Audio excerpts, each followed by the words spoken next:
গতকাল সন্ধ্যাবেলা আমরা বেরিয়েছিলাম ডিনারের জন্য। তো এতদিন ভিডিও দেখে নিশ্চয়ই বুঝে গিয়েছেন আমি খুব একটা বেশি মেকআপ করি না, খুব একটা বেশি মেকআপ পছন্দও করি না, একটু সিম্পল থাকারই চেষ্টা করি। তো যাই হোক, চলুন ওখানে পৌঁছে ওদের দেখা পেয়ে আমি তো খুব খুশি হয়ে গিয়েছিলাম।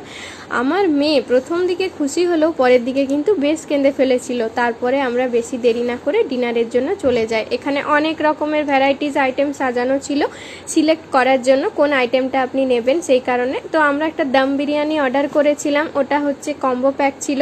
তো আমার বর তো একদমই খেতে পারে না। আমি ওকে বলি যে তোমার বয়সী ছেলেরা না তোমার থেকে অনেক বেশি খায়, আমি মনে হয় তোমার থেকে বেশি খেয়ে নিই। তো ওই কম্বো প্যাকটা আমরা বাড়িতে এসে পুরোটা খেতে পারিনি, মানে আমরা ওখানেই ডিনার করব ভেবেছিলাম, কিন্তু আমাদের মেয়ে এত বিরক্ত করছিল যে ওখানে আর শেষ পর্যন্ত ডিনার করা হয়নি। আমরা শেষে পার্সেল নিয়ে বাড়ি চলে এসেছিলাম। আসলে ব্যাপারটা কি বলুন তো, সারাদিন গরমের মধ্যে কাজকর্ম করে আমিও ক্লান্ত হয়ে যাই, ও ডিউটি করে ক্লান্ত হয়ে যায়, এই জন্যই বাইরের খাবার খেতে হয়েছিল, কাল রান্না করা হয়নি।